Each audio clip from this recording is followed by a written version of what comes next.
இந்த பிரதிஷ்டையினால் என்ன நன்மை நடக்கப் போகிறது, என்ன நிகழப்போகிறது என்பதை மக்களுக்கு எடுத்துச் சொல்வதற்காக ஆர்வம் ஏற்பட்டு ஆரூர காண்டத்தை திரட்டும் பொழுது அதிர்ந்து போனேன், ஆச்சரியம் அடைந்தேன், மெய்சிலிருத்தேன்.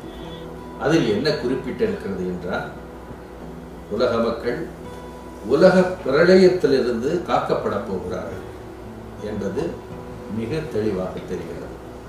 அதோடு மட்டுமல்ல, இந்த வரலாற்று சிறப்பு வாய்ந்த ராமர் பிரதிஷ்டையை செய்த நமது பாரத பிரதமர் அவர்கள் அடைய போகும் நன்மை என்ன என்ற விளக்கத்தை அறியும் பொழுது நிச்சயமாக ராமனுக்கு செய்யப்பட்ட பட்டாபிஷேகம் மீண்டும் நமது பாரத பிரதமர் நரேந்திர மோடி அவர்களுக்கு செய்யப்பட போகிறது என்பது நிச்சயமாக என்னால் அறுதியிட்டு கூற முடியும்.